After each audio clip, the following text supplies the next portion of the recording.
हाँ, good good afternoon बच्चों, good afternoon. ठीक है, बहुत लेट ज्वाइन करते हो तुम, बताओ। चलो देखो, तो हम क्या कह रहे थे, हम ये डिस्कस कर रहे थे, ठीक है, कि हमने कल क्या किया था, लास्ट हमने क्या है, मेंडलीव का पीरियोडिक टेबल पढ़ लिया था। ठीक है, मेंडलीव का पीरियोडिक टेबल क्या था और उसकी क्या लिमिटेशंस रही थी वो भी देख ली थी। तो अभी क्या हुआ हमारा, क्या है, उसकी लिमिटेशन तो कुछ ना कुछ थी, तो हम उसको क्या है अभी फुली एक्सेप्ट नहीं कर सकते थे। ठीक है, अब हुआ क्या कि जब तक मेंडलीव की पीरियोडिक टेबल थी, मतलब उसकी जो लिमिटेशन थी, तो उसको हम क्या है फुली एक्सेप्ट नहीं कर सकते थे। तो हमें क्या है एक और अच्छे पीरियोडिक टेबल की जरूरत थी, एक और अच्छा क्लासिफिकेशन चाहिए था। वो क्लासिफिकेशन किसकी वजह से आया, वो हेनरी मोजले नाम के एक साइंटिस्ट थे, उनकी वजह से आया। किसकी वजह से आया वो, हेनरी मोजले के नाम, हेनरी मोजले नाम के साइंटिस्ट थे, उनकी वजह से ये चीज हुई।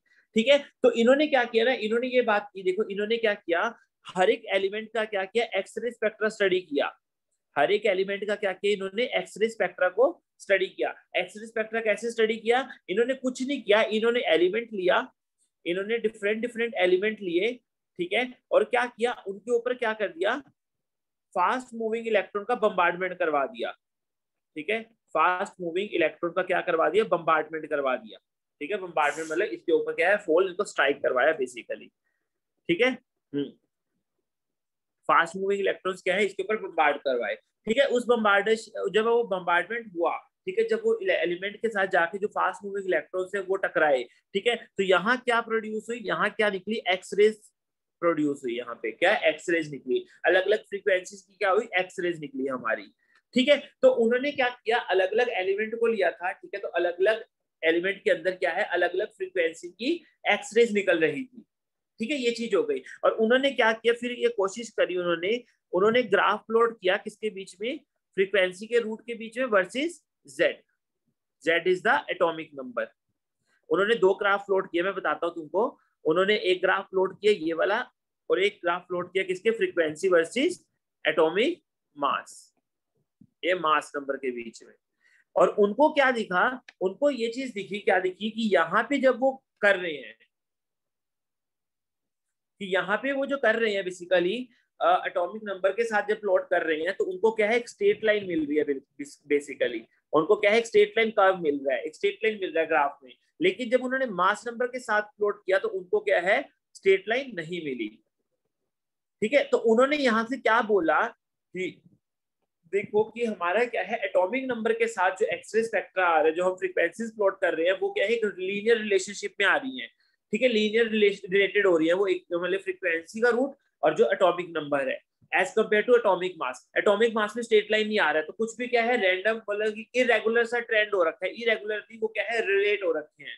ठीक है, ये चीज हो गई। तो उन्होंने यहां से क्या चीज बोली कि एटॉमिक नंबर क्या है, अगर मैं इसको इसके रिस्पेक्ट में देखूं, तो एटॉमिक नंबर क्या है, एक मोर फंडामेंटल प्रॉपर्टी है as compare to mass number. मतलब एटॉमिक नंबर के साथ चीजों को रिलेट करना ज्यादा सही रहेगा as compare to mass number. और उन्होंने यही बात बोली, यही बात को क्या है फिर लागू किया गया हमारे मेंडलीव पीरियोडिक टेबल में। मेंडलीव ने क्या बोला था, वो चीजों को रिलेट किससे कर रहा था, एटॉमिक मास के साथ रिलेट कर रहा था। ठीक है, अब इसने क्या बोला कि जब इसने एक्सरे स्पेक्ट्रा स्टडी किया और देखा कि एटॉमिक नंबर के साथ एक सीधा ग्राफ बन रहा है, और जबकि मास नंबर के साथ क्या है, टेढ़ा मेढ़ा ग्राफ बन रहा है, तो एक सीधा ग्राफ होगा वो हमें ज्यादा अच्छी इंफॉर्मेशन प्रोवाइड करेगा एज कम्पेयर टू टेढ़ा मेढ़ा ग्राफ जो होगा कोई। ठीक है, उसमें क्या है, हम कोई जनरलाइजेशन नहीं कर सकते चीजों की। तो इन्होंने ये बोल दिया कि क्या कहते हैं कि हमारा एटॉमिक नंबर क्या है, एक मोर फंडामेंटल प्रॉपर्टी है। अगर मैं बात करूं, atomic number is more fundamental property than the mass number. ठीक है, और इन्होंने कहा कि ये ज्यादा सही रहेगा अगर हम चीजों को क्या करें, ये मोर फंडामेंटल प्रॉपर्टी है देन मास। ठीक है, देन ए एटॉमिक मतलब मास नंबर बेसिकली। तो इन्होंने क्या बोला कि ये ज्यादा सही रहेगा अगर हम चीजों को क्या करें, एटॉमिक नंबर के साथ रिलेट करने की कोशिश करें मास नंबर की बजाय। और यही चीज फिर अप्लाई की गई कहाँ पे, यही चीज अप्लाई की मेंडलीव पीरियोडिक टेबल में अप्लाई की गई, और उसको मॉडिफाई किया गया। और फिर हमारा क्या हुआ, एक आज का जो मॉडर्न पीरियोडिक टेबल था वो तैयार हो गया, और वो बिल्कुल सही तैयार हो गया था। ठीक है, तो यहां से हमारा क्या हुआ था, मेंडलीव से मॉडर्न पीरियोडिक टेबल बना था। ठीक है, तो अब देखो, अब जो मेंडलीव का पीरियोडिक टेबल था वो किस लॉ के ऊपर बेस्ड था, मेंडलीव पीरियोडिक लॉ के ऊपर बेस्ड था, जहां पे क्या कहते हैं कि प्रॉपर्टीज जो है क्या होती है, is the chemical properties are the periodic function of their atomic mass. ये हम बोलते थे। लेकिन अब वो क्या बोल रहे हैं, अब वो बोल रहे हैं कि अब हमें क्या है, सारा का सारा क्या है, नंबर पे शिफ्ट करना है, एटॉमिक नंबर पे शिफ्ट होना है हमें। तो हमें क्या है, अपना पीरियोडिक लॉ भी क्या करना पड़ेगा, हमारी क्या है अभी पीरियोडिक लॉ भी क्या करना पड़ेगा, जो हमें क्या है उसको भी मॉडिफाई करना पड़ेगा। तो जैसे उसको मॉडिफाई किया तो हमारा क्या बना, मॉडर्न पीरियोडिक लॉ बना, मॉडर्न पीरियोडिक लॉ बना। तो देखो कैसे मॉडिफाई हुआ था वो देख लेते हैं। मेंडलीव ने क्या बोला था कि the physical and chemical properties of the element, physical and chemical properties of the element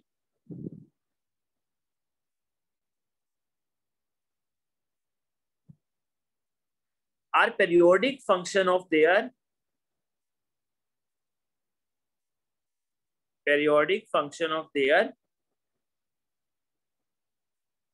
atomic mass. ये किसने बोला था, ये मेंडलीव ने बोला था। लेकिन इसको कैसे मॉडिफाई किया, हेनरी लूजले, सॉरी ये हमारा जो हेनरी मोजले के जो उसके अकॉर्डिंग, मतलब उन्होंने जो एक्सपेरिमेंट किया था उसके अकॉर्डिंग जो था बेसिकली कि इसको कैसे मॉडिफाई किया गया था। उन्होंने क्या बोला था कि एटॉमिक नंबर से रिलेट करो तो ज्यादा सही रहेगा। तो उन्होंने इस लॉ को कैसे मॉडिफाई किया, मास हटा के क्या कर दिया, यहाँ पे नंबर कर दिया। ये था हमारा बेसिकली। तो यहाँ पे मॉडर्न पेरियोडिक लॉ क्या दिया गया कि जो फिजिकल और केमिकल प्रॉपर्टीज होती है वो किसका पेरियोडिक फंक्शन होती है, एटॉमिक नंबर का, रेदर देन एटॉमिक मास, जो कि मेंडलीव ने बोला था। ठीक है, ये चीज हो गई। मतलब यहाँ पे भी क्या है, ये बोलना चाह रहे हैं कि अगर मैं एटॉमिक नंबर के बेसिस पे भी एलिमेंट को अरेंज करूं तो यहाँ पे भी क्या है, प्रॉपर्टीज क्या है, रेपिटेशन शो करेंगी। वहां पे भी क्या है, पेरियोडिसिटी आएगी अगर मैं उनको एटॉमिक नंबर के बेसिस पे भी शो रखूं तो। ठीक है, ये चीज थी। तो एटॉमिक नंबर के बेसिस पे जब हमने रखा तो हमारा क्या है, तब भी पेरियोडिक प्रॉपर्टी, जो प्रॉपर्टीज थी हमारी वो क्या थी, रिपीट हो रही थी। पेरियोडिसिटी क्या थी, प्रॉपर्टीज में आ रही थी। ठीक है, ये चीज है। तो इसलिए हमने क्या है, इसको क्या है, मतलब मॉडर्न पेरियोडिक लॉ अलग से हमने एक दे दिया। और इसके बेस पे हमने क्या किया, मॉडर्न पेरियोडिक लॉ के बेसिस पे हमने क्या किया, हमने क्या एक नई टेबल बनाई जिसको हम क्या बोलते हैं आज के जमाने में, मॉडर्न पेरियोडिक लॉ टेबल बोलते हैं हम, मॉडर्न पेरियोडिक टेबल या फिर long form of the table बोलते हैं हम इसको। ठीक है, चलो देखो अब देखो इसको समझो। पहले उससे पहले ये देखो, यहाँ पे एक चीज पूछी जाती है, कोज ऑफ पेरियोडिसिटी। यहाँ पे अगर मैं तुम्हें बताऊं कि पेरियोडिसिटी होती क्यों है, बेसिकली कोज क्या होता है पेरियोडिसिटी का, तो मैं सिर्फ अभी एक लाइन लिखवाऊंगा, ज्यादा समझाऊंगा नहीं। वो जब हम चीजें करेंगे तब अपने आप ऑटोमेटिकली हमें समझ में आ जाएंगी। देखो, तुमने वैलेंस शेल कॉन्फ़िगरेशन पढ़ी हुई है, तुम पिछले चैप्टर में इलेक्ट्रॉनिक कॉन्फ़िगरेशन पढ़ के आए हो, तुम्हें पता है कि बैलेंस शेल कॉन्फ़िगरेशन होती है। ठीक है, तो पेरियोडिसिटी क्या, कोज क्या रहता है, वो इसीलिए वो प्रॉपर्टीज रिपीट क्यों करती हैं, क्योंकि जो एलिमेंट्स होते हैं उनकी क्या है, बैलेंस शेल कॉन्फ़िगरेशन सेम होती है। सिमिलर बैलेंस शेल कॉन्फ़िगरेशन होने की वजह से उनकी प्रॉपर्टीज क्या है, रिपीट करती है। ठीक है, जैसे मैं अगर बात करूं सोडियम की और पोटेशियम की बात करूं या लिथियम की बात करूं, तो उनकी जो वैलेंस शेल कॉन्फ़िगरेशन होगी वो क्या होगी, सेम होती है, इसलिए उनकी प्रॉपर्टीज क्या है, सेम रहती हैं। वैलेंस शेल कॉन्फ़िगरेशन पता है ना सबको क्या होती है, बताओ अगर नहीं पता तो।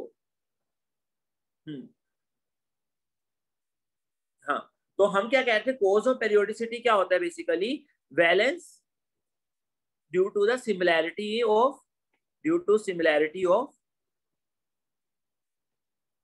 Valence shell configuration.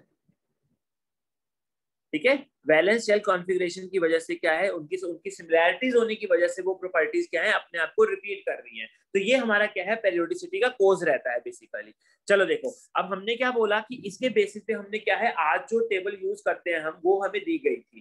ठीक है, तो हम क्या है उस टेबल के बारे में पढ़ेंगे, वो टेबल हमें कैसे कैसे, मतलब कि पहले तो वो टेबल बना कैसे, उसमें क्या क्या प्रेजेंट है क्या नहीं प्रेजेंट है, वो चीज देखेंगे। और फिर अगली क्लास में हम ये देखेंगे कि वो पेरियोडिक टेबल हमारे लिए कैसे यूजफुल होती है। ठीक है, ये दोनों चीजें हमें करनी है। तो आज हम सिर्फ क्या है, उस पेरियोडिक टेबल के अंदर क्या क्या है वही चीजें देखने वाले हैं, कि उससे क्या क्या पता चलता है, थोड़ा बहुत क्या इन्फॉर्मेशन मिलती है, क्या रहता है।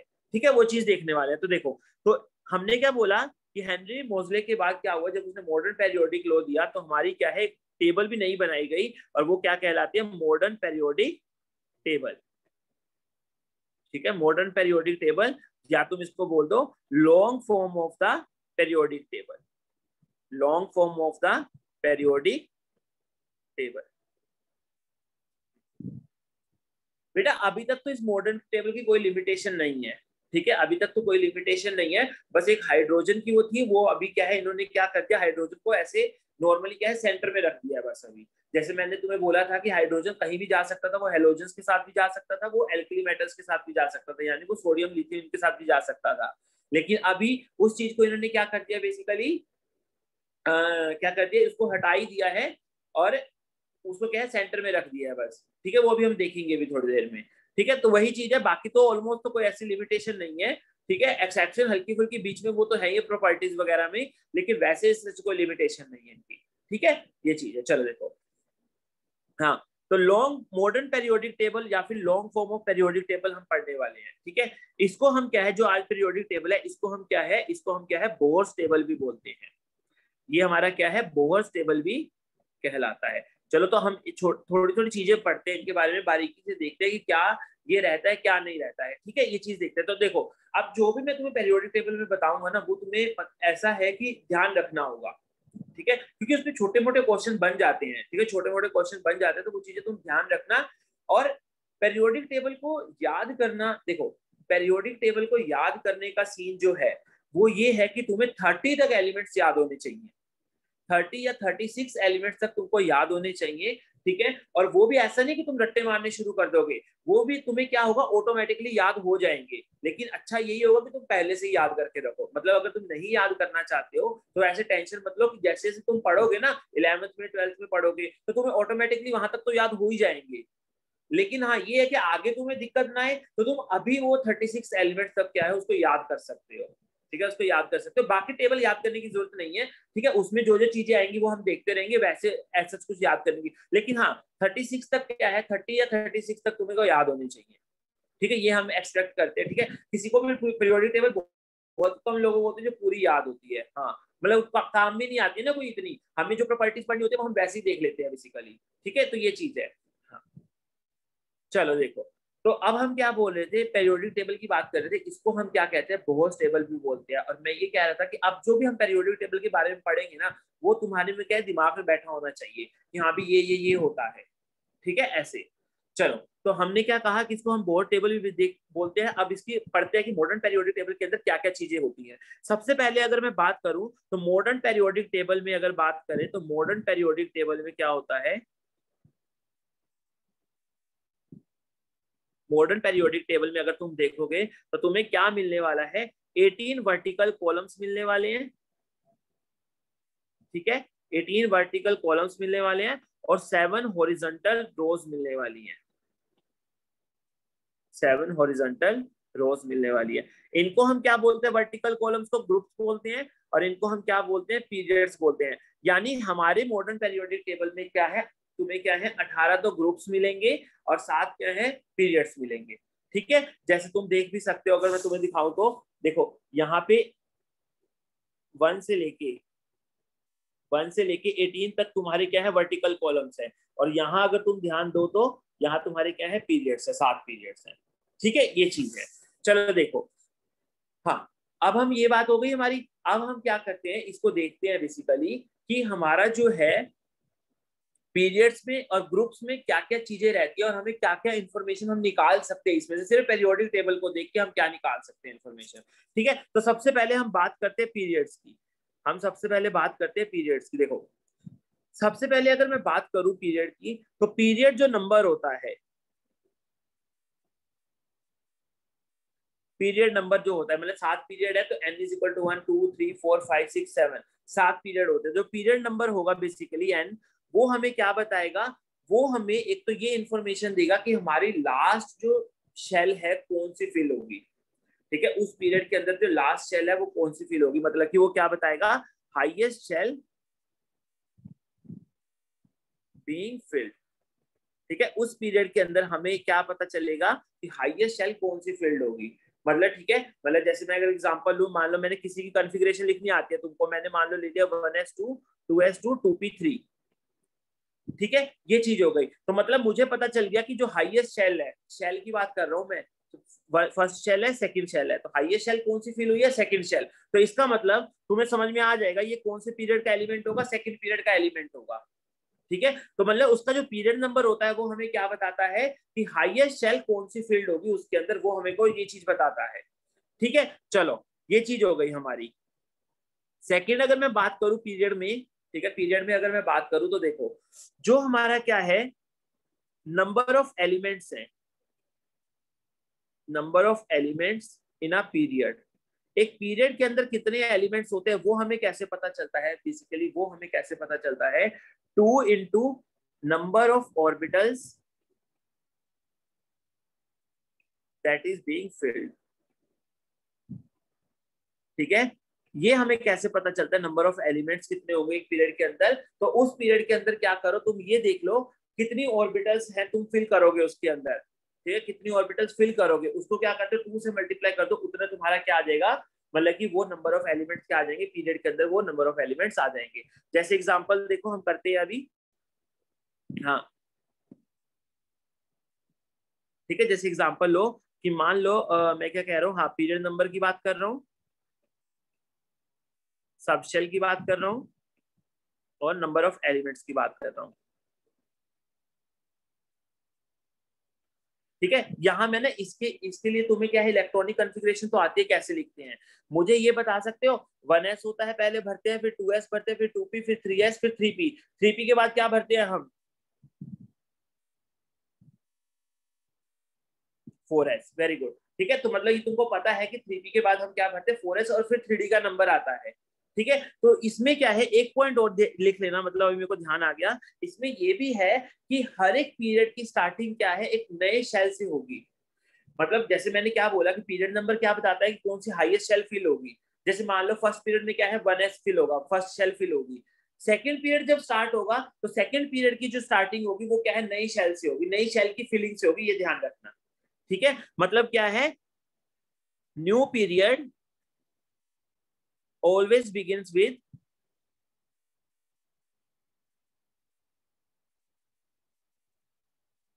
न्यू शेल बीइंग फिल्ड, ये चीज ध्यान रखना। वैसे तो मतलब तुम्हें, तुम ना ऐसे मत सोचो कि इनको याद करना पड़ेगा, कुछ नहीं है, एक बार सुनो और तुम्हें अपने आप ऑटोमेटिकली चीजें याद हो जाएंगी, तुम ऐसे घबराना नहीं बस। ठीक है ना, कि हाँ भी हमें इतनी चीजें याद रखनी पड़ रही है, कुछ नहीं, वो तुम्हें बहुत ईजी है, तुम्हें अपने आप हो जाएंगे, देखना अभी। चलो ठीक है, देखो तो मुझे ये देखो, मैं बताता हूँ तुमको, जैसे मेरे को अब वो प्रिंसिपल लगाना आता है, मुझे पता है ऐसे हम लिखते हैं 1s 2s 2p 3s 3p 3d 4s 4p 4d 4f। ठीक है, 5s 5p 5d 5f, आगे भी चलेगा, मैं आगे लिख नहीं रहा क्योंकि इतना चाहिए नहीं होता हमें। 6s 6p 6d 6f। ठीक है, आगे भी चलेगा ये 7s 7p 7d 7f। चलो अब देखना, अब समझ रहे हैं इसको। पीरियड नंबर 1 की बात करते हैं, 1 पीरियड नंबर की। तो पीरियड नंबर क्या बताता है कि हाईएस्ट शेल कौन सी ऑक्यूपाई होगी, तो इसमें कौन सी शेल ऑक्यूपाई होगी, सिर्फ और सिर्फ फर्स्ट शेल ऑक्यूपाई होगी, first shell sub shell occupy होगी, 1s फिल होगी। अब नंबर ऑफ एलिमेंट कितने होंगे इसके अंदर, 2 से मल्टीप्लाई करके, 2 से मैंने बताया था नंबर ऑफ एलिमेंट कैसे देखते हैं, 2 से मल्टीप्लाई कर दो तो ये कितना आ जाएगा, 2, एक ऑर्बिटल फिल हो रही है, एक सबशेल फिल हो रही है, तो 2 इंटू 1 क्या हो जाएगा, 2। नंबर ऑफ एलिमेंट इस पीरियड में तुम्हें कितने मिलेंगे, 2 मिलेंगे। अभी मैं सिर्फ तुमको समझा रहा हूँ कि ऐसे होता है, बाद में तुम्हें सीधा ही याद हो जाएंगे, देखना मैं तुमको बताऊंगा अभी ये चीज। ठीक है, सेकंड पीरियड पे आ जाओ। मैं इसलिए बता रहा हूँ ना क्योंकि यहाँ पे क्या ना, तुम्हें एक और चीज भी जानने को मिलेगी कि हमें क्या कैसे देखना है कैसे नहीं देखना है। सेकंड पीरियड पे आ जाओ, फर्स्ट एस के बाद भरोगे 2s भरोगे, और 2s के बाद क्या भरोगे, 2p और 3s। ठीक है, ये चीज होती है ना। अब तुम देखो सेकंड शेल में सिर्फ और सिर्फ क्या भरे जाएंगे, सेकंड पीरियड में क्या भरे जाएंगे, 2s और 2p भरे जाएंगे बस। क्योंकि 3s जब भरने लगोगे तो वो तो नया शेल हो गया ना, तो नए शेल में तो क्या है, नए पीरियड से भरते हैं हम। तो सेकंड उसमें पीरियड में सिर्फ तुम देखोगे 2 ही शेल भरी जाएंगी, 1s तो पहली फील्ड हो गई, फिर 2s और 2p की बारी आएगी। तो टोटल कितनी ऑर्बिटल्स होगी इसमें, टोटल ऑर्बिटल्स कितनी हो गई, 4 हो गई, और 4 को 2 से मल्टीप्लाई करोगे तो कितना आएगा, 8 एलिमेंट्स इसमें आ जाएंगे तुम्हारे। बताओ क्लियर, समझ में आ रहा है या नहीं, किसी को दिक्कत तो नहीं हो रही यहाँ पे। बेटा तुम्हें बाद में लगेगा, तुम्हें मतलब कि याद भी होंगे नंबर ऑफ एलिमेंट किसमें कितने होते हैं, तो तुम कह रहे होगे कि सर सीधा ही करवा देते। मैं तुम्हें यहाँ पे ना थोड़ी और चीजें बताना चाह रहा हूँ ताकि तुम्हें ना दिमाग में रहेगी क्या करना है। ठीक है, जैसे अब देखो थर्ड पीरियड में आ जाओ। थर्ड पीरियड में अगर तुम बात करो तो तुम क्या है, फिर 3s भरोगे, 2p के बाद 3s भरोगे, 3s भरोगे, 3p भरोगे, और 4s भरोगे। 3p के बाद तो 4s भरोगे ना, और 4s तो नया शेल आ गया, तो 4s अगर भरने जाओगे तो उससे पहले क्या है, थर्ड थर्ड पीरियड में पहले कंप्लीशन करोगे तुम। 4s भरने के लिए तो तुम नेक्स्ट पीरियड में जाओगे ना, इसका मतलब थर्ड पीरियड में तुम्हारा कौन सी भरी जाएंगी, सिर्फ और सिर्फ 3s और 3p भरी जाएंगी बस। ठीक है, तो यहाँ पे भी 4 ऑर्बिटल्स हो गए, कितने एलिमेंट्स हो गए, 8 एलिमेंट्स हो गए। क्लियर है बेटा? बेटा किसी को दिक्कत तो नहीं हो रही ना, कुछ किसी को कुछ प्रॉब्लम तो नहीं आ रही इसमें? मैंने जो तुमने पिछला कंसेप्ट पढ़ा हुआ है, ठीक है, एटॉमिक स्ट्रक्चर, उसी का ही कंसेप्ट मैं तुमको बता रहा हूँ। ठीक है, तो किसी को कुछ दिक्कत तो नहीं है ना बेटा? हाँ, चलो रिपीट कर देता हूँ, रिपीट कर देता हूँ, रिपीट देखो कैसे मैं क्या बोल रहा हूँ बेटा। देखो कि हमने क्या बोला है, पीरियड नंबर, अच्छा 2 into 4 कैसे हुआ, चलो मैं ये रिपीट कर देता हूँ। देखो 2 into 4, देखो बेटा 3s सब शेल में, 3s सब शेल में देखो, 3s सब शेल में हमारी क्या है, एक ही ऑर्बिटल होती है 3s, ठीक है, और 3p सब शेल के अंदर 3p ऑर्बिटल होती है, 3px, 3py, 3pz। तो टोटल 4 ऑर्बिटल्स हो गई 3s की और 3 3p की, तो टोटल 4 हो गई। तो 4 को फिर मैं मल्टीप्लाई कर रहा हूँ 2 से। क्लियर है बेटा? ये क्लियर है? हाँ, चलो देखो, अब हम फोर्थ पीरियड की बात करते हैं। अब फोर्थ पीरियड में जब आओगे तो कौन सी भरनी शुरू हो जाएगी, 4s भरनी शुरू हो जाएगी। अब 4s के बाद किसकी बारी आएगी, 3d की, 4p की, और फिर आ जाएगी बारी 5s की। लेकिन 5s तो तुम लिख नहीं सकते, क्योंकि फोर्थ पीरियड 5s अगर भरोगे तो वो तो नए पीरियड से स्टार्ट होगा ना, फिफ्थ शेल तो नए पीरियड से स्टार्ट होगी। तो तुम इसमें कौन कौन सी भर सकते हो, सिर्फ 4s, 3d और 4p, 4s, 3d और 4p। ठीक है, तो यहाँ पे देखो कितनी टोटल ऑर्बिटल्स कितनी हो जाएंगी, एक तो 4s की होगी, 5 होगी 3d की, 6 होगी टोटल, और 3 होगी किसकी, p की। तो टोटल कितनी हो गई, 9 हो गई, और 9 को जब 2 से मल्टीप्लाई करोगे तो कितना आएगा, 18 आ जाएगा मेरा। ठीक है, फिफ्थ पीरियड में आओ। फिफ्थ पीरियड में यानी फिफ्थ शेल को फिल करना शुरू करना है तुम्हें। फिफ्थ शेल शुरू करी 5s से, 5s के बाद कौन भरेगा, 4d भरेगा, फिर 5p भरेगा, फिर 6s भरेगा। तो 6s तो लेना ही नहीं है, क्योंकि 6s तो अगले पीरियड में जाएगा ना। इस पीरियड में तो सिर्फ क्या भरी जा रही है, 5s भरी जा रही है, 4d भरी जा रही है, और 5p भरी जा रही है। ठीक है, तो वही 9 into 2 क्या हो जाएगा, 18 हो जाएगा। ठीक है, अब मैं अगर सिक्स पीरियड की बात करूं, सिक्स पीरियड की बात करूं तो देखो, सिक्स पीरियड में आओ। अब सिक्स पीरियड में 6s से शुरू हो गए तुम, तो 6x आया तुम्हारा, फिर 4f आ गया, 5d आ गया, 6p आ गया, 7s। लेकिन तुम 7s को लोगे ही नहीं, क्योंकि 7s तो सेवंथ पीरियड से भरना शुरू होगा। तो इसका मतलब सिक्स पीरियड में क्या क्या भरा गया, 6s भरा गया, 6s के बाद हमारा 4f भरा गया, 5d भरा गया, और 6p भरा गया। ठीक है, तो यहाँ कितने एलिमेंट हो गए, अब देखो यहाँ पे देखो ऑर्बिटल्स कितनी हो गई, एक 6s की, 7f की कितनी होगी, 8 हो गई, 5 किसकी होगी, d की। हाँ आदित्य बेटा देखो, मैं दोबारा वही बता रहा हूँ, तुम्हें अभी समझ में आ जाएगा। देखो 9 into 2 कैसे हो गया, रुको जरा, 9 into 2 बता देता हूँ पहले। देखो मुझे ये बताओ, 5s में कितनी ऑर्बिटल्स होंगी, सिर्फ एक ऑर्बिटल होगी 5s।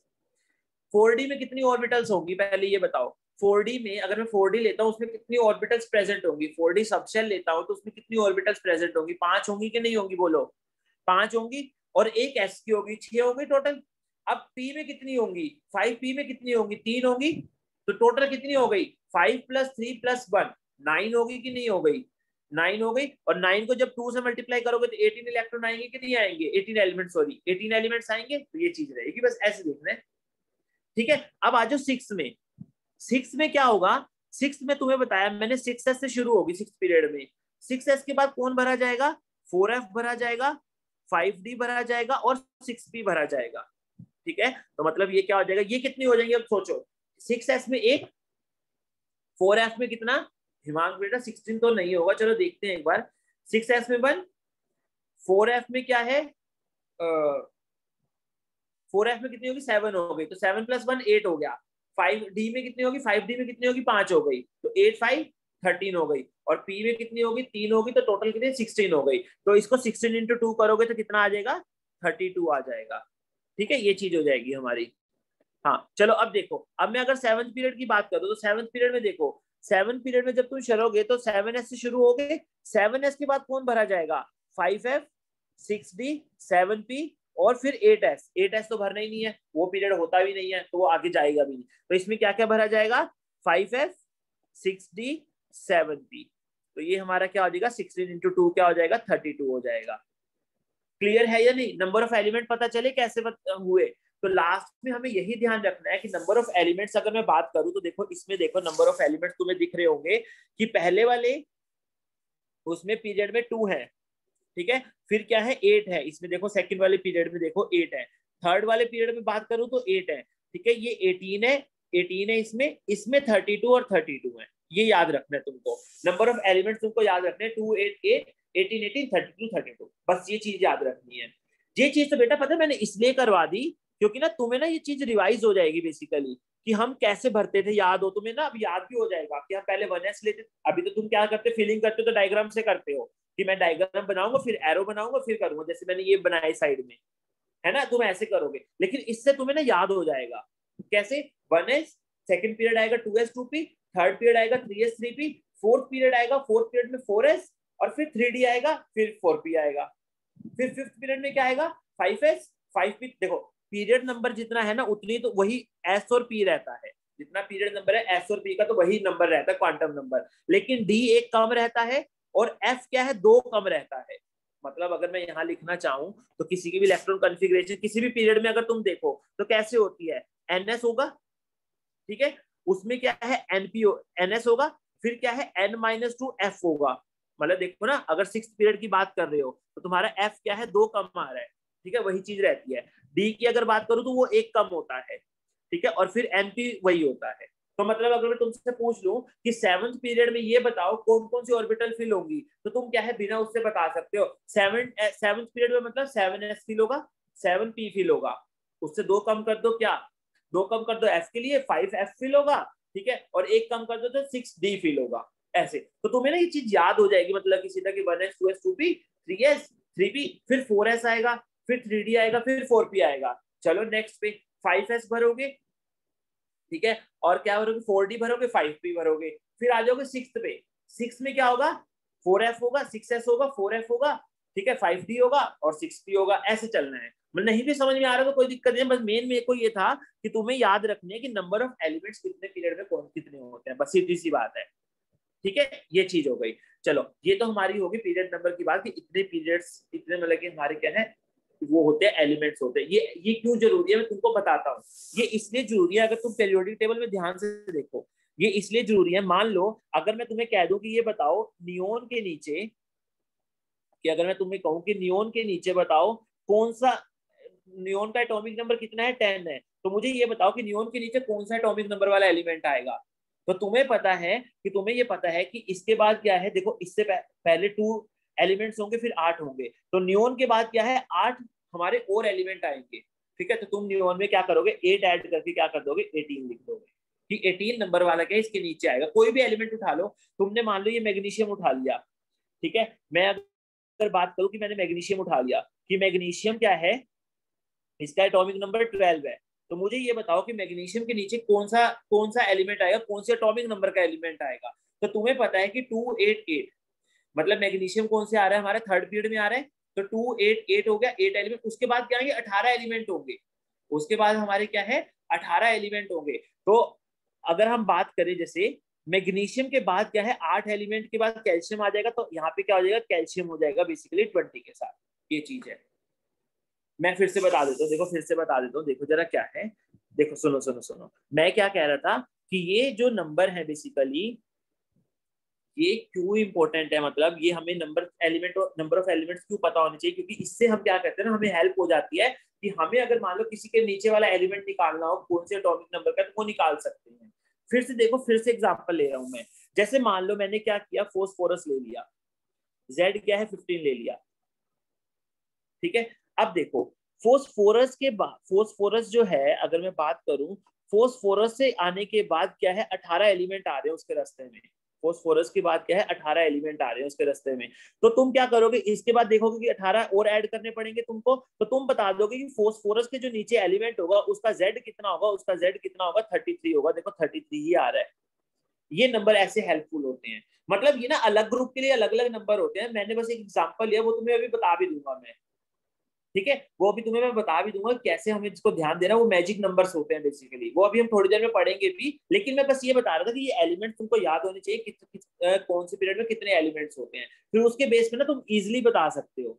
जैसे मैंने फोस्फोरस बोला कि फोस्फोरस का एटॉमिक नंबर 15 है, बताओ इससे नीचे कौन सा एटॉमिक नंबर होगा। तो तुमने इसका नंबर याद कर लिया कि अच्छा फोस्फोरस में 8 होते हैं, फोस्फोरस वाले में, उसके नीचे वाले में क्या है 18 होते हैं। तो यानी जब फोस्फोरस से घूम के तुम फिर फोस्फोरस के नीचे आओगे, तुम्हें क्या है 18 एलिमेंट से गुजरना पड़ेगा, सीधी सी बात है। ठीक है, मतलब फोस्फोरस से अगर शुरू होके तुम यहाँ से घूम के यहाँ तक आओगे तो तुम्हें क्या है 18 चलना पड़ेगा। तो 18 ऐड कर दिया हमने, ऐसी चीज बोल रहा हूँ मैं। ठीक है, तो अभी के लिए बस इतना समझो कि अभी नंबर ऑफ एलिमेंट करो, ये भी मैं तुम्हें सिखाऊंगा, तुम टेंशन मत लो कि कैसे हमें देखना है कैसे नहीं देखना है, तुम इसकी टेंशन मत लो। फिलहाल तो अभी तुम बस क्या है नंबर याद कर लो कि ये जो हमारे क्या है बेसिकली, हाँ, कि ये हमारे एक पीरियड में कितने 2 8 8 18 18 32 32 एलिमेंट्स होते हैं। बस क्लियर है यहाँ तक? थोड़ा बहुत बोलो, यहाँ तक क्लियर है?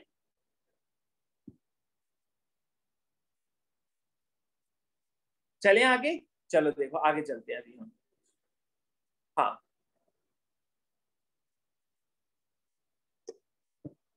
अब देखो, अब अगर मैं बात करूं, बेटा ऐसे सोचो कि मैं जो तुमको बता रहा हूँ ना, बस वो तुम्हें दिमाग में रखनी है चीजें। ठीक है, मैं जो तुमको बता रहा हूँ ना, वो सिर्फ तुमको चीजें दिमाग में रखनी है, उसके अलावा इतना कुछ नहीं करना है। ठीक है, ये चीज है। चलो देखो, तो अभी हम क्या है, हमने ये देख लिया पीरियड के अंदर की बात कर ली कि पीरियड से हमें क्या क्या इन्फॉर्मेशन मिल सकती है। एक तो हमें क्या मिल सकता है कि हम ये देख सकते हैं नंबर ऑफ एलिमेंट्स कितने होंगे एक पीरियड के अंदर, वो हम कैसे निकाल सकते हैं कि हमें पीरियड नंबर दे दो बस।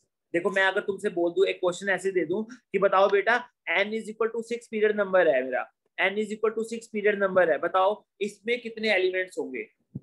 तो तुम कैसे कर सकते हो, तुम ऐसे बस ध्यान रखो कि 6 में क्या क्या फिल होंगे, 6 में क्या क्या फिल होंगे, 6s, मतलब हाँ, एक तो तुम डायरेक्टली याद रख सकते हो कि 32 होगा। ठीक है, एक तो तुम डायरेक्टली याद रख सकते हो, एक तुम अगर कभी भूल जाओ तो तुम ऐसे भी निकाल सकते हो कि देखो 6 पीरियड में क्या क्या फिल होगा, 6s फिल होगा, 6s के बाद क्या होगा 4f फिल होगा इसमें, क्योंकि 4f से तो शुरू होती है ना f ऑर्बिटल, तो 4f फिल होगा।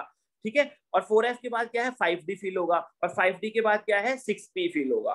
तो देख लो इसमें कितने हैं, एक ऑर्बिटल इसमें, इसमें कितनी ऑर्बिटल 7, इसमें कितने 5, और इसमें कितनी 3, तो कितना हो गया 16 हो गई, और 16 में कितने नंबर ऑफ एलिमेंट 32 हो जाए अगर भूल जाओ तो। ठीक है, लेकिन ऐसे कोई वो नहीं है। क्लियर है यहाँ तक? क्लियर है बेटा? बोलो। ये चीज ना थोड़ी याद रख लेना। ठीक है, इसमें रट्टे नहीं मारने कुछ भी, देखो कुछ भी रट्टा नहीं मारना, मैं तुमको फिर बता देता हूँ। फर्स्ट में तो 1s सब शेल होगी, सेकंड में ये होगी, थर्ड में 3s 3p। एस और पी तो उतना ही रहेगा जितना कि प्रिंसिपल क्वांटम नंबर है, मतलब कि उसका जो पीरियड नंबर है उतना ही उनका प्रिंसिपल क्वांटम नंबर रहेगा। यानी इसमें अगर थर्ड पीरियड है तो 3s 3p होगा। बस डी और एफ के केस में थोड़ा वो हो जाता है कि डी कहाँ से भरनी शुरू होती है, जब फोर्थ पीरियड आता है, यानी 3d वहां से शुरू होती है, तो एक कम होती है, मतलब पीरियड नंबर के हिसाब से एक कम होती है डी ऑर्बिटल का नंबर जो होता है क्वांटम नंबर। तो फोर्थ पीरियड में 3d भरेगी, फिफ्थ पीरियड में 4d भरेगा, सिक्स्थ पीरियड में 5d भरेगा, सेवंथ पीरियड में 6d भरेगा। और 4f कहाँ से शुरू होती है, मतलब 4f कहाँ से शुरू होती है n-2 लेके चलो, मतलब कि दो कम शुरू होते हैं, मतलब अगर सिक्स्थ पीरियड में हो तो 4f भरेगा, सेवंथ पीरियड में तो 5f भरेगा। बस इतना तुमको ध्यान रखना, थोड़ा बहुत आइडिया लेना है बस, और कुछ नहीं है। ठीक है, चलो अब हम ना अब देखते हैं। अब ये हमारा पीरियोडिक टेबल हो गया बेसिकली। अगर हम बात करें तो इस पीरियोडिक टेबल में अगर हम एक चीज देखें तो हमारे जो पीरियोडिक टेबल है ना, वो 4 ब्लॉक्स में वो की गई है, 4 ब्लॉक्स में क्या है इसको डिवाइड किया गया है। ये ब्लॉक कौन कौन से हैं, ये ब्लॉक, पहला कौन सा ब्लॉक है एस ब्लॉक, ठीक है, दूसरा कौन सा ब्लॉक है ये पी ब्लॉक, तीसरा कौन सा ब्लॉक है ये डी ब्लॉक, और चौथा कौन सा ब्लॉक है ये एफ ब्लॉक।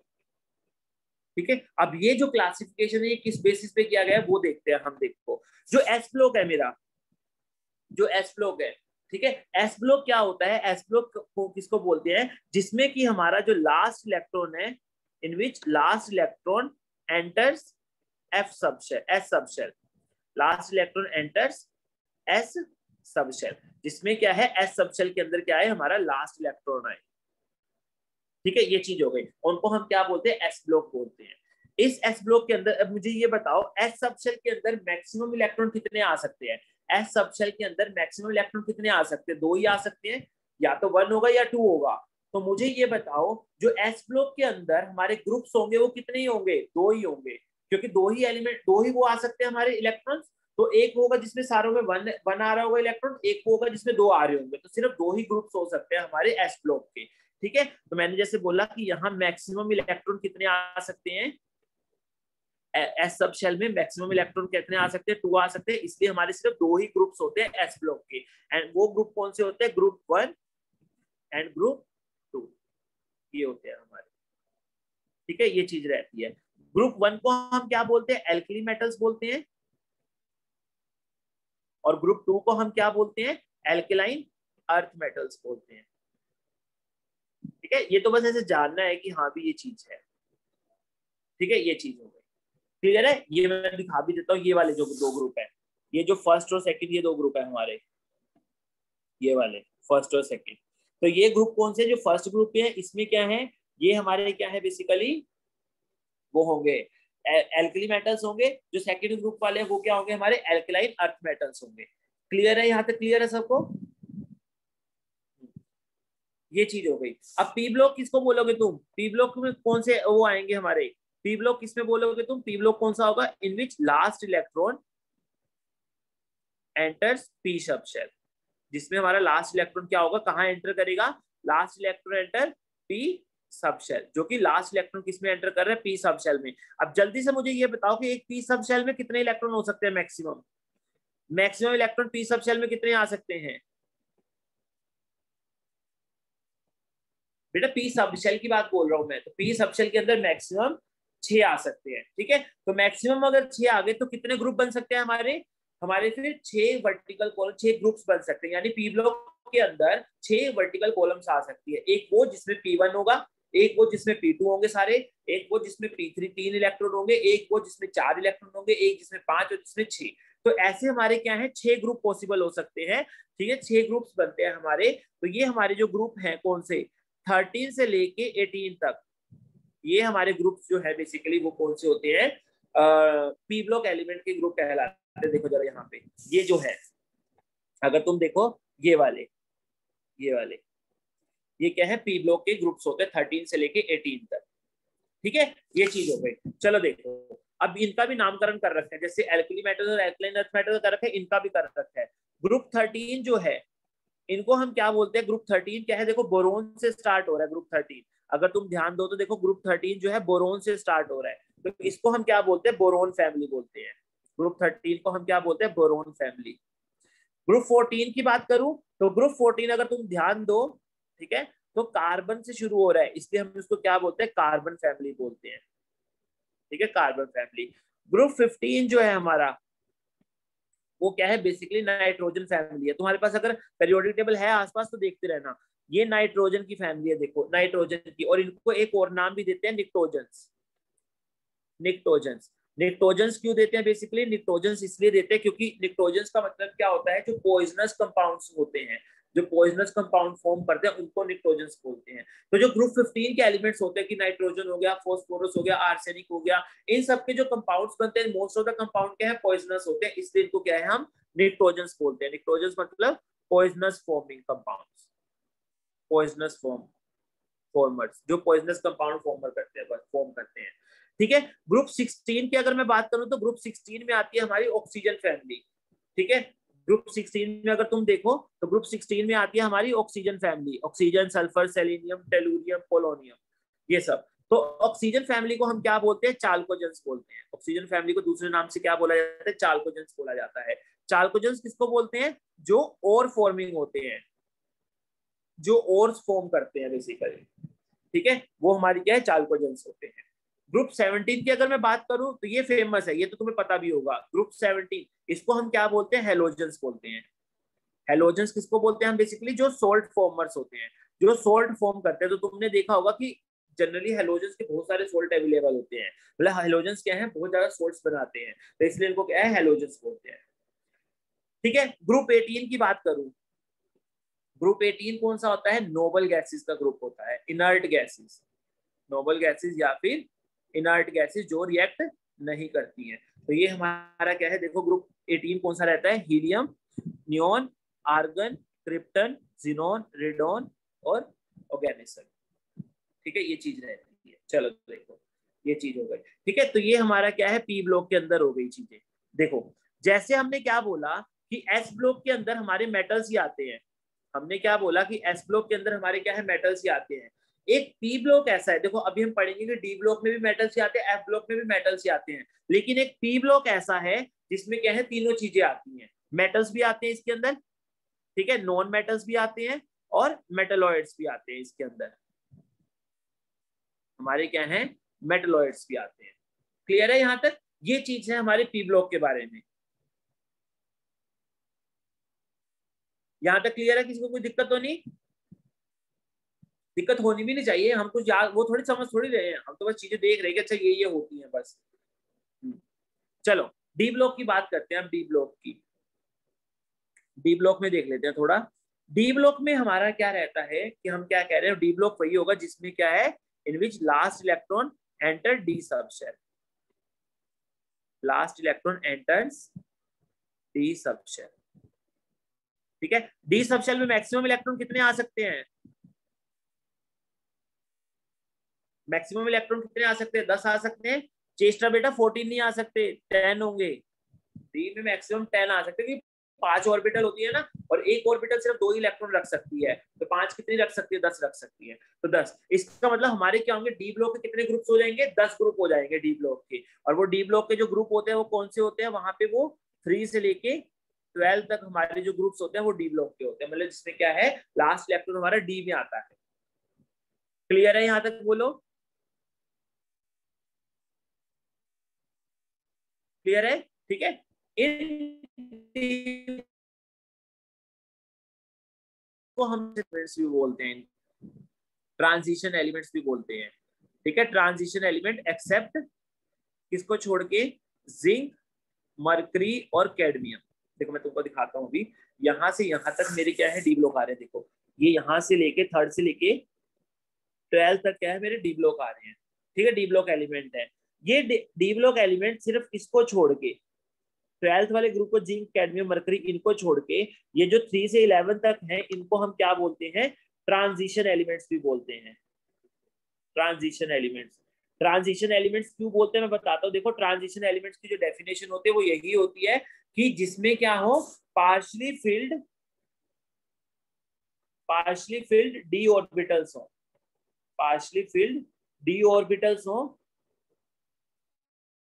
इन एटम्स और इन इट्स आयन, या तो एटम के अंदर या फिर उसके आयंस के अंदर। लेकिन जिंक ऐसा है, जिंक के एटम्स के अंदर भी जिंक की कॉन्फ़िगरेशन क्या होती है, अगर मैं बोलूं तो 3d10 4s2 होती है, ठीक है। तो इसमें अभी भी फुली फिल्ड डी ऑर्बिटल्स हैं, और अगर तुम इसका आयन बना दो, Zn+2 बना दो, तब भी इसमें क्या है, फुली फिल्ड डी ऑर्बिटल्स रहती हैं। तो इसलिए इसकी वजह से इसको ट्रांजिशन एलिमेंट में कंसिडर नहीं करते हैं। ट्रांजिशन एलिमेंट वही होते हैं जो या तो अपने एटम खुद की फॉर्म, मतलब खुद उसके पास न्यूट्रल है जब तक वो, तब तक वो उसके पास पार्शियली डी ऑर्बिटल हो, या फिर वो जब आयन बना रहा हो तब उसके पास क्या है, partially D field D orbitals हो, तब उसको हम क्या बोलते हैं, ट्रांजिशन एलिमेंट की कैटेगरी में रखते हैं। और जिंक, मर्क्यूरी, कैडमियम जो होते हैं, इनमें क्या है, ना तो इनके आयंस में बेसिकली क्या होता है, पार्शियली फिल्ड डी ऑर्बिटल्स होती है, ना ही क्या है इनमें एटम के अंदर, न्यूट्रल एटम के अंदर भी पार्शियली फिल्ड डी ऑर्बिटल्स होती है। तो इस वजह से ये क्या होते हैं, हम इनको किस कैटेगरी में रखते हैं, इनको ट्रांजिशन एलिमेंट की कैटेगरी से बाहर रखते हैं, ठीक है।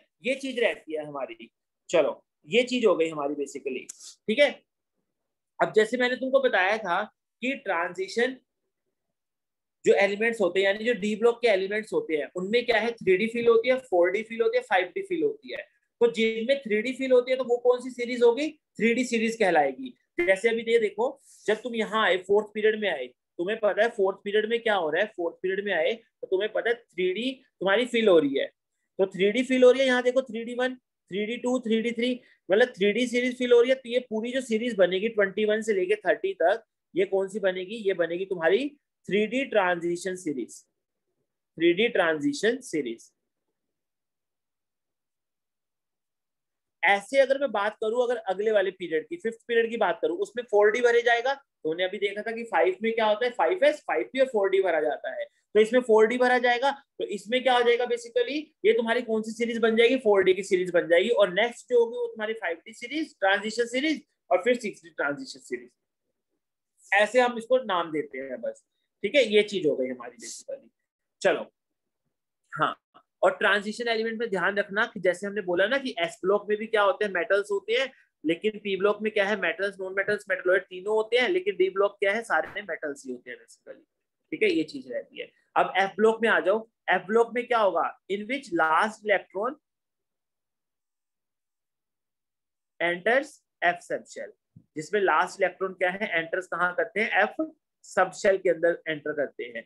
कितने इलेक्ट्रॉन एंटर कर सकते हैं एफ सब शेल के अंदर, मैक्सिमम इलेक्ट्रॉन कितने आ सकते हैं,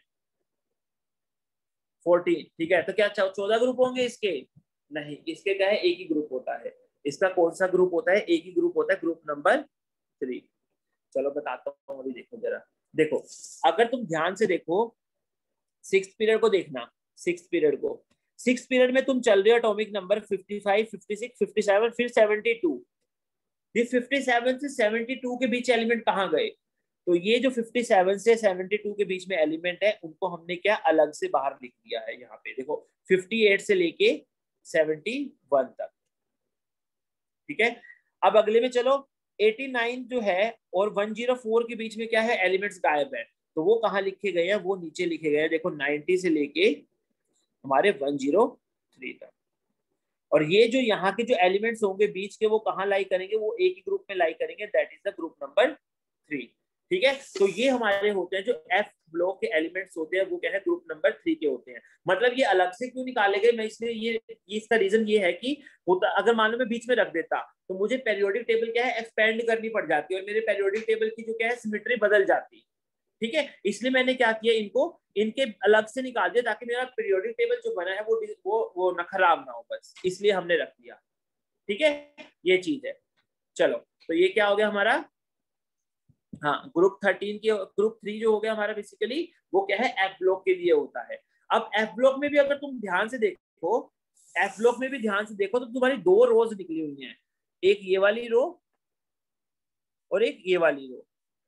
ठीक है, जो फर्स्ट वाली रो होती है वो देखो किसके बाद आ रही है, यहां थोड़ा सा ध्यान देना, यहां थोड़ा सा ध्यान देना,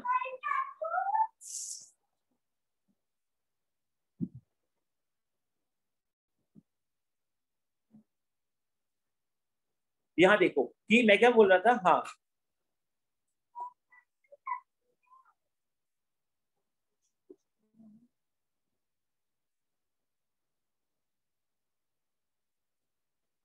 हाँ देखो, चलो, तो मैं क्या बोल रहा था तुमको कि यहाँ देखो, कि यहाँ पे मैंने जैसे तुमको बोला कि देखो एक सीरीज है जो हमारी LAC के बाद जा रही है, मतलब एक क्या है हमारा लेंथेनम है, ये लेंथेनम है 57, उसके बाद तो सीरीज शुरू हो रही है, तो इसलिए हमने इसको क्या बोल दिया, जो पहले वाली सीरीज थी उसको क्या बोल दिया, लेंथेनोइड बोल दिया। ठीक है, और हमारी फिर क्या है, दूसरी सीरीज क्या है, एक्टिनम के बाद स्टार्ट हो रही है, एक्टिनम है ये AC, उसके बाद स्टार्ट हो रही है, तो इसको हमने क्या बोल दिया, एक्टिनोइड्स बोल दिया। ठीक है, ये चीज हो गई हमारी। तो मतलब अगर हम बोले कि एफ ब्लॉक के अंदर हमारी 2 सीरीज आती है, कौन कौन सी, एक तो लेंथेनोइड सीरीज आती है, और एक कौन सी आती है सीरीज, एक्टेनोइड सीरीज आती है। लेंथेनोइड सीरीज आती है, और एक कौन सी होती है, एक्टेनोइड सीरीज होती है। लेंथेनोइड सीरीज कौन सी होगी, जिसमें 4f ऑर्बिटल्स फिल होंगी, जिसमें 4f ऑर्बिटल्स फिल होंगी। और एक्टेनोइड कौन सी होगी, एक्टेनोइड सीरीज कौन सी होगी, जिसमें 5f ऑर्बिटल्स फिल होंगी। ये हमारा क्या है, ब्लॉक का डिस्ट्रीब्यूशन है, कि हमारे जो पेरियोडिक टेबल में ब्लॉक्स ऐसे क्लासिफाई किए गए हैं अलग अलग।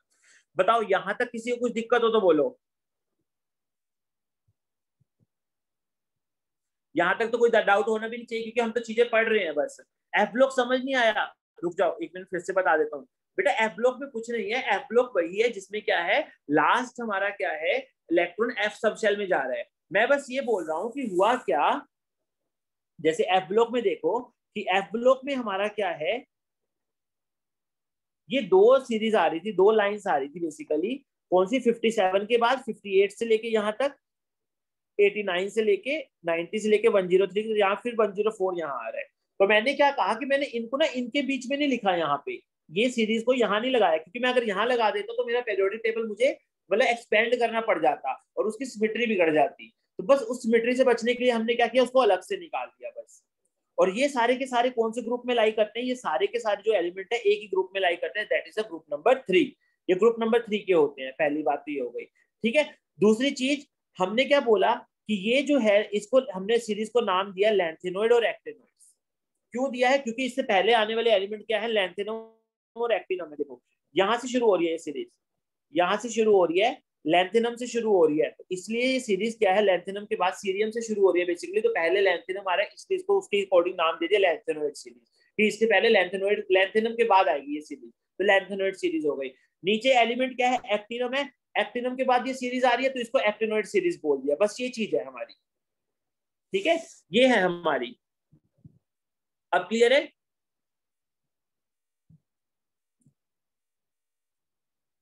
अब तो किसी को कोई डाउट नहीं है? चलो ठीक है, अब चलते हैं आगे।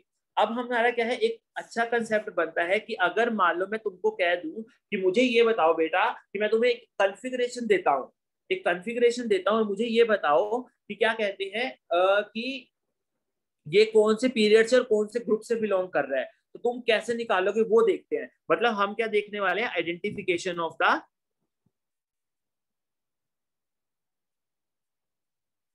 Identification of the element.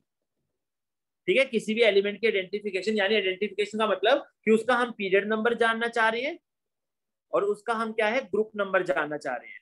उसका हम पीरियड नंबर जानना चाह रहे हैं, उसका हम क्या है, ग्रुप नंबर जानना चाह रहे हैं, क्या होता है। ठीक है, तो देखो हम कैसे बताएंगे, अगर मुझे बताना पड़ जाए, मतलब कि हमारा क्या वो रहता है,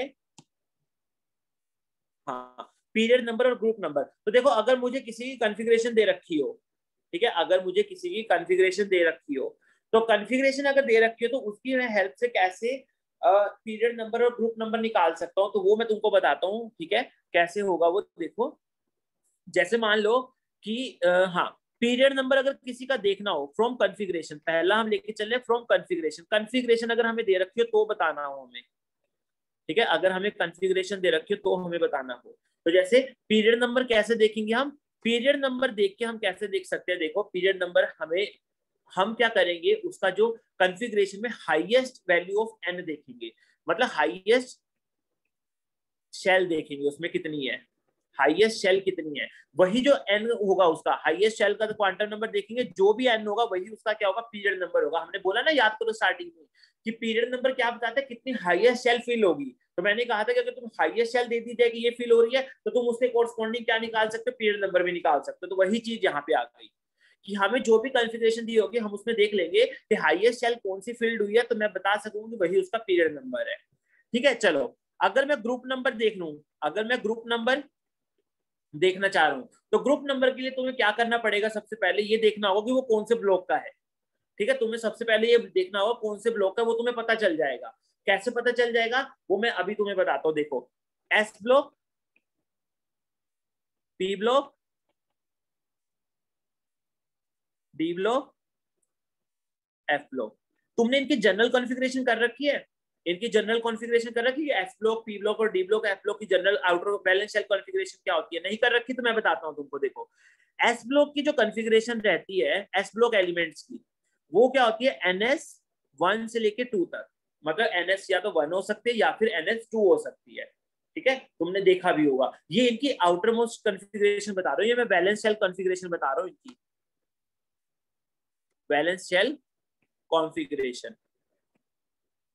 मतलब इसके आगे जो होगा कुछ होगा, ठीक है, आउटर मोस्ट में तुम्हें यही देखने को मिलेगा। मैं फिर से दोबारा लिख देता हूँ इसको।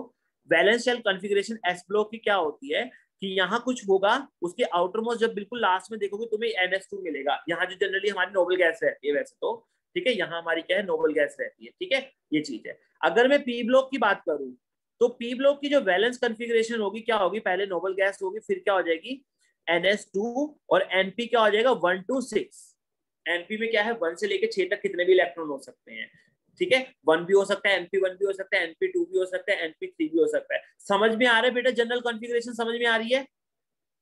बताओ कोई दिक्कत तो नहीं हो रही इसमें, या फिर एग्जांपल लेके बताऊं साथ में?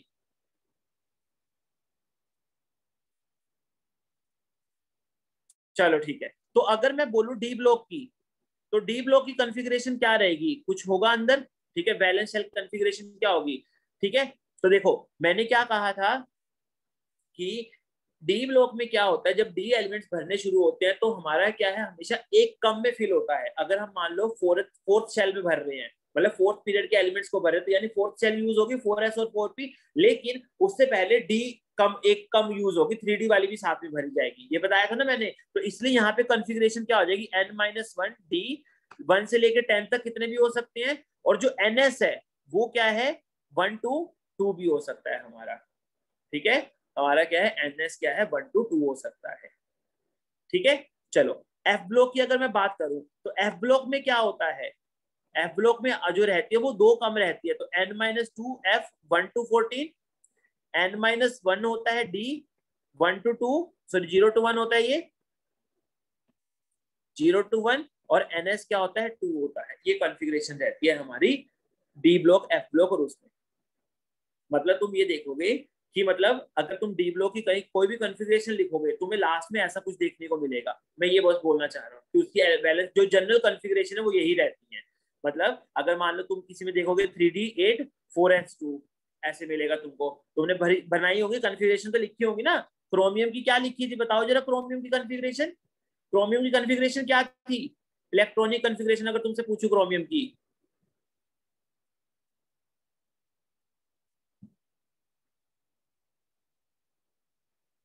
हाँ 4s1 3d5 था ना, देखो सही बता रहे हो, क्रोमियम की कॉन्फ़िगरेशन क्या थी 3d5 4s1 था, ठीक है। तो वो क्या था डी ब्लॉक एलिमेंट था, देखो तो n-1 d और n s, तो मैंने कहा था ना s में वन या दो इलेक्ट्रॉन, एक या दो इलेक्ट्रॉन आ सकते हैं, और d में क्या है 1 से लेकर 10 तक इलेक्ट्रॉन कुछ भी आ सकते हैं, 1 भी आ सकता है, n-1 d 2 भी हो सकता है, n-1 d 3 भी हो सकता है। ये इनकी जनरल बैलेंस कॉन्फ़िगरेशन होती है, ठीक है। ये चीज रहती है। अब चलो देखो हम तो ग्रुप नंबर की बात कर रहे थे, ग्रुप नंबर कैसे पहचानना है, तो तुम्हें क्या करना है सेजल बेटा, अगर तुमको लीव करना है तो तुम कर जाओ, कोई दिक्कत नहीं है, तुमको लीव करना है, तुम्हें टाइम लग रहा है ज्यादा हो गया तो तुम चले जाओ, कोई दिक्कत नहीं, ठीक है। क्लास चल रही है, टीचर अभी टॉपिक पढ़ा रहा है तुमको, टीचर जब तक बोलेगा नहीं ठीक है तब तक ऐसे थोड़ी है कि तुम टीचर को रिमाइंड करवाते रहोगे सर टाइम हो गया छोड़ दो हमें, तुम्हें जाना तुम जा सकते हो, कोई नहीं, तुम्हें कोई रोक नहीं रहा, तुम चले जाओ, कोई दिक्कत नहीं है, तुम्हें रिकॉर्डिंग मिल जाएगी, तुम रिकॉर्डिंग से देख लेना, ठीक है। तो फिर जब मैं एक टॉपिक पढ़ा रहा हूँ, अब एक बात बताओ, मैं इस टॉपिक को यही छोड़ के ये बोल दूं चलो बच्चों कल करेंगे बाकी, अब बताओ इस टॉपिक को छोड़ना कोई सही बात है यहाँ पे। अब जब इतना कर लिया थोड़ा सा रह गया, मुझे पता है ना कि थोड़ा सा रह गया है, तो ऐसे नहीं किया करो, ठीक है। ऐसे नहीं किया करो कि टीचर को तुम बार बार टाइम याद दिलाओ कि सर टाइम हो गया, या किसी को भी दिलवाओ, क्योंकि टीचर पढ़ा रहा होता है, टीचर फ्लो में होता है, बताओ तुम उसको करवाते हो तो ऐसा लगता है कि बच्चे भी नहीं पढ़ना चाह रहे हैं, यहाँ पे ऐसे ही लग रहा है मुझे तुम नहीं पढ़ना चाह रहे हो, क्योंकि अगर तुम पढ़ना चाह रहे हो तो तुम एक बार भी नहीं बोलते कि टाइम हो गया।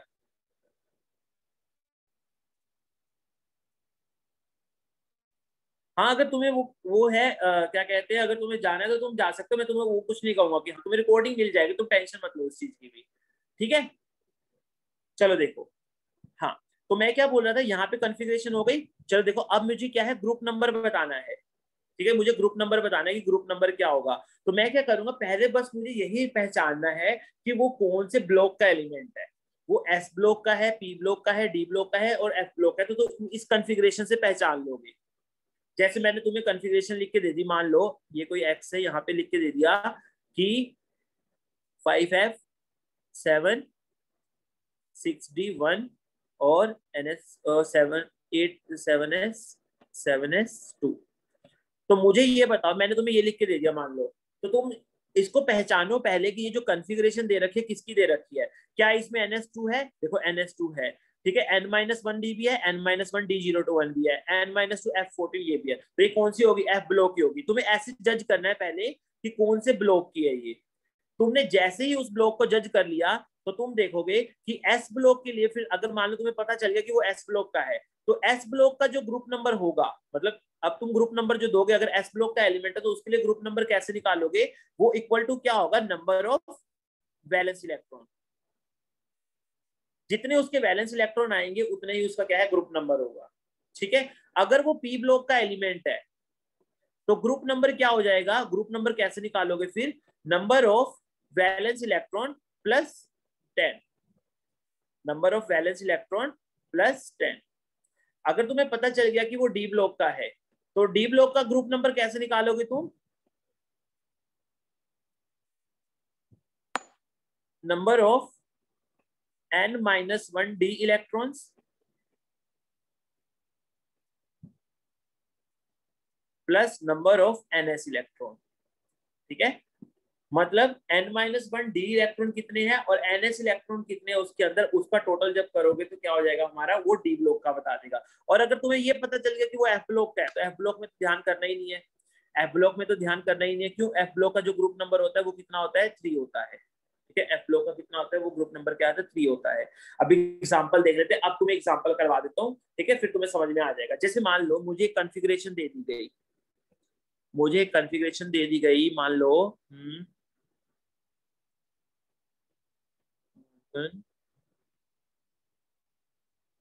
ये दे दिया गया, मान लो ये कॉन्फ़िगरेशन दे दी गई और बोल रहा है कि ये बताओ कि इसका पीरियड नंबर और ग्रुप नंबर क्या होगा। देखो पीरियड नंबर तुम्हें मैं बताया ही था कि हाईएस्ट सेल देख लो, हाईएस्ट सेल कौन सी फिल हो रही है, 4s, तो हाईएस्ट पीरियड क्या हो गया, इसका पीरियड नंबर क्या हो जाएगा, 4। इसका पीरियड नंबर 4 हो जाएगा कि नहीं हो जाएगा, बोलो, है ना। अब देखो, अगर मैं तुम्हें कह दूं कि इसका ग्रुप नंबर फाइंड करो, तो तुम इसकी कॉन्फ़िगरेशन देखो किसको रिजेंबल कर रही है, इन 4 में से इसकी ग्रुप कॉन्फ़िगरेशन देखो किसको रिजेंबल कर रही है, किसको रिजेंबल कर रही है इसकी कॉन्फ़िगरेशन, एस को कर रही है, एस ब्लॉक का एलिमेंट है यानी। और एस ब्लॉक में तुम्हें पता है ग्रुप नंबर कैसे निकालते हैं, नंबर ऑफ वैलेंस इलेक्ट्रॉन देख लो, नंबर ऑफ वैलेंस इलेक्ट्रॉन कितने हैं, 2 है, तो ग्रुप नंबर कितना आ गया, 2 आ गया।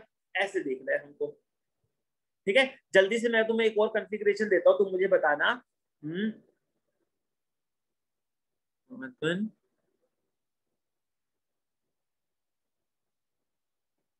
चलो इसका मुझे ग्रुप नंबर और पीरियड वो बताओ, period number,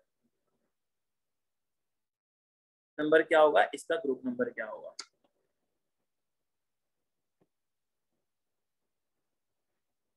period 4, very good. Highest shell देख लिया कौन सी फिल हो रही है, तो पीरियड तो 4 हो गया। और ग्रुप नंबर क्या हो गया, ग्रुप नंबर कैसे निकालना था, ग्रुप नंबर निकालना था डी और एस के इलेक्ट्रॉन को एड अप कर दो, तो डी और एस के इलेक्ट्रॉन को एड अप कर दो कितने, ओ सॉरी, उससे पहले सुनो सुनो सुनो, पहले तो ये चेक करना था ग्रुप नंबर निकालने से कि ये डी ब्लॉक एलिमेंट है भी है या नहीं। तो तुम्हें दिख रहा है ये डी ब्लॉक है या नहीं, बोलो, दिख रहा है ना डी ब्लॉक है ये, क्योंकि कॉन्फ़िगरेशन देखो इसकी क्या है, n-1 d6 और ns2, डी वाली तो है ये। हाँ, तो ये हो गया। और ग्रुप नंबर क्या हो जाएगा फिर, डी और एस के इलेक्ट्रॉन को एड अप कर दो, तो कितना आ गया ग्रुप नंबर 8, यानी ये 8 ग्रुप फिलाई करेगा। क्लियर है या नहीं, बोलो,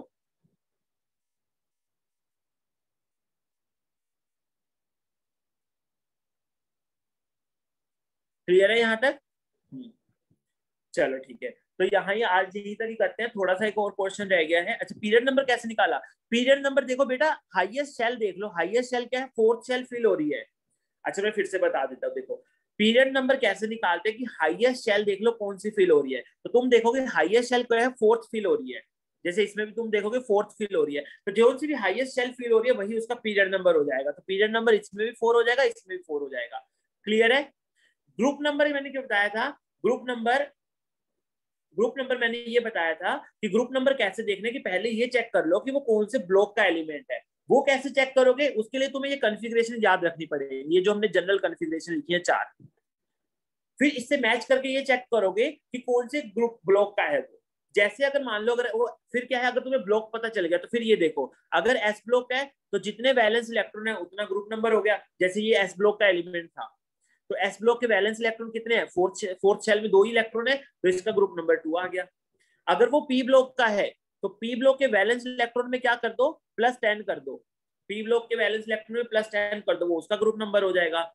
डी ब्लॉक में क्या हो जाएगा कि तुम क्या करो, ग्रुप नंबर कैसे निकालो कि जितने तुम्हारे n-1 डी के इलेक्ट्रॉन है और जितने ns के हैं उनको एड अप कर दो। देखो मैंने यहाँ पे मुझे पता चला कि ये डी ब्लॉक का है, मैंने 6 और 2 को ऐड कर दिया, n-1 डी वाले को भी ऐड कर दिया, ns2 वाले को भी ऐड कर दिया, तो ये क्या आ गया, 8 आ गया मेरा। और एफ ब्लॉक की तुम निकालने की जरूरत नहीं है, वो तो हमेशा पता ही हमें ग्रुप नंबर 3 में होते हैं, तो एफ ब्लॉक तो कहीं भी आ जाए तो ग्रुप नंबर 3 लगाना है तुमको।